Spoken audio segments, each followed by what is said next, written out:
सलाम नमस्ते दोस्तों, मैं हूं आपका अपना समर खान और इस वक्त आप देख रहे हो मेरे साथ लाइव भारत निवास। और इस वक्त हमारी जो मौजूदगी है वो तावड़ू खंड के गांव सालाका के अंदर हम मौजूद हैं। सालाका गांव की मैं इसलिए यहां पर आके पहुंचा हूं क्योंकि वो लगातार ये गांव इस वक्त चर्चाओं में बना हुआ है। क्योंकि अगर यहाँ पर बात की जाए तो अभी यहाँ पर कल चुनाव हुए हैं और कल चुनाव में जो यहाँ पे जो साकिर जी है उन्होंने बाजी मारी है। और अब आगे की क्या रणनीति साकिर जी ने बनाई अपने गांव के विकास को लेकर, इस चंद सवालों पर बातचीत करते हैं। पहले सीधे तौर पर हमारे साथ सरपंच साहब जुड़ रहे हैं। पहले तो बहुत बहुत बधाई है जी हमारी तरफ से। धन्यवाद सर आपका। हम्म, और मैं आपका आभारी हूँ, आप हमारे गांव में इंटरव्यू के लिए आए। हम्म, और मेरा नाम शाकिर है। जी, जिस तरीके से हमारे गांव ने हम मेरे ऊपर जिम्मेदारी जताई है, विश्वास करा है, उस पे हम खरा उतरेंगे। और जो विकास कार्यों के लिए हमने गांव से वादा किए हैं, उन वादों को हम पूरा करेंगे। किसी भी तरीके से कोई भी काम है, कैसा भी काम है, हम उसको हमेशा रात और दिन हमेशा तैयार रहेंगे सर। अच्छा, ये जिससे बताइए कि अभी जो आपकी जीत हुई कितनी वोटों से आपने जीत प्राप्त हमारी जो वोट हुई है सर, वो 159 वोटों से हमारा जीत हुई है सर। की? और 4 कैंडिडेट थे हम, जिनमें से 2 कैंडिडेट थे जो वो तो कुछ वैसे ही, एक तो वैसे ही था, उन्होंने समर्थन कर रखा था हमारा। हम्म, और जो तीसरा कैंडिडेट था वो भी था, लेकिन उनके परिवार की वोट थी। हम्म, और जो 2 कैंडिडेटों में हमारे बीच में टक्कर थी, हम्म। तो उसको हमने 169 वोटों से हमने हराया उसको सर। अच्छा, ये जो चुनाव हुए हैं क्या कारण रहा था और क्यों चुनाव कराने की जरूरत कारण पड़ी? ये रहा था सर, जो पहला कैंडिडेट था उसकी जो क्वालिफिकेशन थी हम्म, वो फर्जी थी। हम्म, वो लड़की जो उसकी थी वो गवर्नमेंट मिडिल स्कूल में पढ़ी थी तावड़ू। हम्म, तो उसमें एज ना होने की वजह से उसने हिंद हाई स्कूल का सर्टिफिकेट को स्कैन कर लिया था, जिसका हमने पता लग गया था।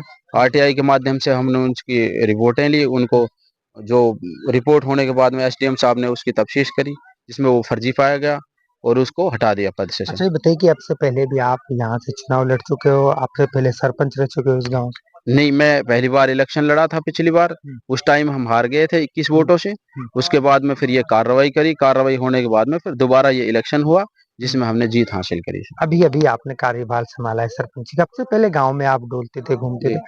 विकास को कहाँ देखते हो अपने गांव को? विकास को ये देखते हैं सर, हमारे गांव में पहले कुछ खास विकास हुआ नहीं था। हम्म, वो कागजों में ही विकास था बस, खाली धरातल पर कोई विकास नहीं था। हम्म, तो हमने यही चीज सोची थी कि भाई जो काम है वो प्रॉपर तरीके से हो। हम्म, और जो बजट आता है सरकार की तरफ से, हमारे जो मुख्यमंत्री हैं वो बहुत ईमानदार मुख्यमंत्री हैं। वो बहुत मेहनत से काम कर रहे हैं, लगन से काम कर रहे हैं, ईमानदारी से काम कर रहे हैं। हम भी यही चाहते हैं कि पूरे देश प्रदेश में जिस तरह से हमारे मुख्यमंत्री काम कर रहे हैं, हम उसी तरीके से अपने गाँव के लिए काम कार्य करें।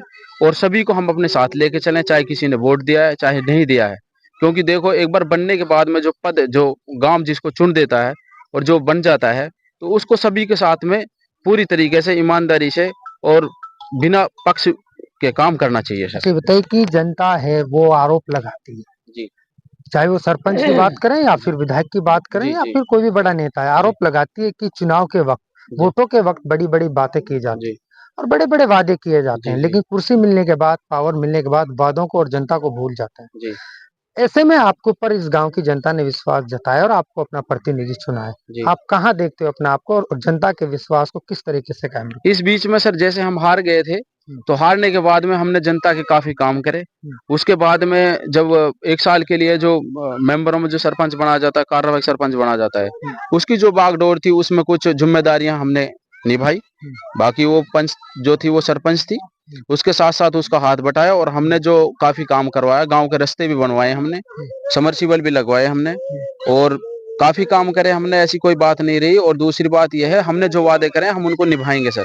हम अच्छा, ये बताइए जी कि मेवात के अंदर ये माहौल बना रहता है, चुनाव होते हैं, जी एक हारता एक जीतता है, जी लेकिन हर गांव में पार्टीबाजी हो जाती है, जी दुश्मनी बन जाती है जी जी आपस में। जी आप कहाँ देखते हो, किस तरीके से देखते हो? आप जीते हो, सामने वाला हारा है, आप अपने गांव को किस तरीके से देखते हो? जी। मेवात के अन्य गांव की तरह देखते हो या फिर पूरी जनता को एक समान देखते हो? हम एक पूरी जनता को एक समान देखते हैं, वो भी हमारा भाई है जो हारा है। हम्म, ठीक है। और जो 3 कैंडिडेट और भी लड़े थे वो भी हमारे भाई हैं। हम्म, हम सभी को एक बराबर समान समझते हैं। हम्म, कभी भी हमारा हमसे उनका काम पड़े, हम 24 घंटे उनके लिए तैयार हैं। हम्म, भाईचारे से रहेंगे। हम्म, ऐसी कोई बात नहीं आएगी, क्योंकि देखो गांव ने जिम्मेदारी दी है। हम अपने गांव को सल्लू की तरफ लेके जाएंगे। ऐसी कोई भी बात आने नहीं देंगे कभी भी, अच्छा, ये जो बताइए ऐसे लगे। ये अच्छा ये बताइए कि ये बहुत बड़ा हल्का है ऐसा नहीं है, आप बहुत सारे गांव हैं। जी लेकिन जब मैं आया लोगों से मैंने आपके गांव का नाम पूछा, एड्रेस पूछा, Yes. लेकिन लोग आपकी बहुत ज्यादा प्रशंसा कर रहे थे, कह रहे कि बहुत अच्छा आदमी है। ऐसा क्या जादू किया है आपने अपनी गांव की जनता नहीं बल्कि पूरे इलाके में क्या जादू कर रखा है आपने? पूरे इलाके में यही था कि हमारा जितना भी इलाका है, अगर कोई भी बंदा मेरे से रात को दिन को कभी भी कोई आ जाता है और कोई किसी का कोई भी काम होता है, मैंने हमेशा मतलब बिना लोभ लालच के काम किया है और हमेशा तैयार रहा हूँ। मैं जिसके साथ भी काम के लिए गया हूँ, कभी हॉस्पिटल गया हूँ, किसी के हारी में बीमारी में कहीं भी गया हूँ, चाहे मैंने आज तक किसी से 1 रुपया का पेट्रोल नहीं डलवाया, ना मैं किसी की चाय पीता। मैं खुद अपने पास से खर्च करता हूँ और ईमानदारी से काम करता हूँ। और मतलब जो हमारा इलाका है वो मेरे से बहुत ज्यादा खुश है और सबको मैं अपने आप से बड़ा समझता हूँ, अपने आप को छोटा समझता हूँ। चलिए बहुत बहुत शुक्रिया। गांव जी। के कुछ लोग हैं, आप इसी गांव के हो? जी।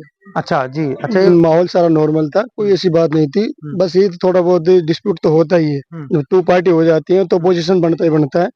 बाकी नॉर्मल रहा था और प्रशासन का बहुत सहयोग था।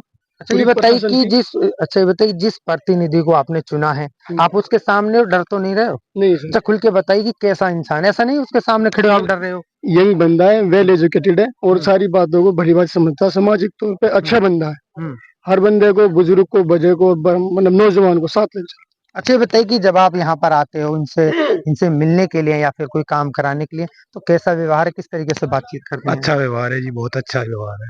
मतलब सबको अच्छी तरह रखते हैं मतलब भाई। आप काफी भाई खुश हो? जी जी जी, हम्म, भाई समझ के चलता है सबको। हम्म, जो भी कोई मिलने आता है उसे अपने भाई की तरह समझता है। सबके साथ विकास में सब चीज काम करवाता है हर जगह। सबसे बड़ा ये योगदान रहा जो हमारे एसपी साहब हैं, हमारे डीसी साहब हैं और जो हमारे अ, अन्य अफसर हैं, जैसे एसडीएम हो गया, डीएसपी साहब हो गए, उन्होंने मीटिंगें करी और प्रशासन को बहुत मतलब इलेक्शन को बहुत गंभीरता से लिया। किसी भी गांव में किसी भी तरीके का कोई भी माहौल खराब नहीं हुआ। सबसे बड़ी बात तो ये रही। और दूसरी बात ये रही कि जब सरपंच जीते तो उसके बाद में जैसे गांव में झगड़े का माहौल बन जाता है, तो कैंडिडेटों को अपनी गाड़ी के साथ में सुरक्षित उनके घरों पे पहुंचाया गया। और पूरे दिन मतलब जो हमारा प्रशासन था वो बहुत सख्त रहा, किसी भी तरीके की कोई बात नहीं होने दी। इसका मैं बहुत ज्यादा धन्यवाद करता हूँ अपने डीसी साहब का, अपने एसपी साहब का और अन्य सभी प्रशासनों का बहुत तहे दिल से धन्यवाद करता हूँ।